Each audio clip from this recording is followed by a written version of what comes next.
The Hague, embarrassed by its failure to prevent Europe's worst atrocities since World War II, the United Nations Security Council created a tribunal in 1993 to track down and punish those responsible for the horrific violence against civilians that convulsed the Balkans during the breakup of Yugoslavia.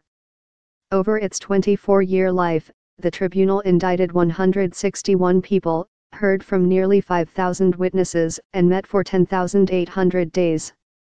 It convicted people from all parties to the conflict on war crimes and crimes against humanity, though the largest number were Serbs. 6 Bosnian Serbs, including the political leader Radovan Karadzic and the military commander Ratko Mladic, were convicted of genocide and sentenced to lengthy prison terms. Its pioneering work, televised from the court, introduced a new vocabulary into the public realm. Terms like ethnic cleansing and mass rape as a weapon to destroy lives, notions once confined to experts, are now widely used.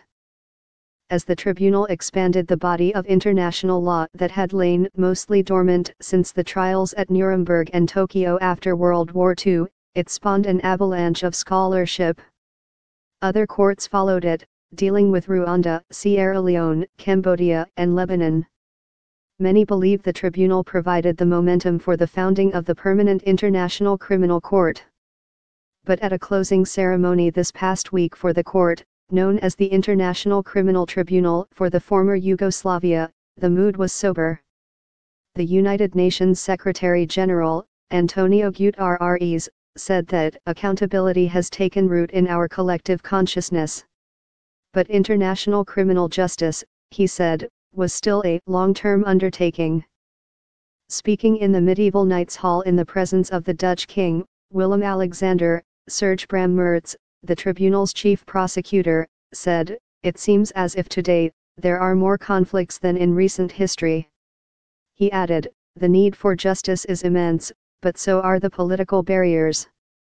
The ceremony had the tinge of a memorial service, as fragments from witnesses' testimonies were displayed on a giant screen and an actress read out heartbreaking accounts from victims of atrocities. Some in the audience were moved to tears.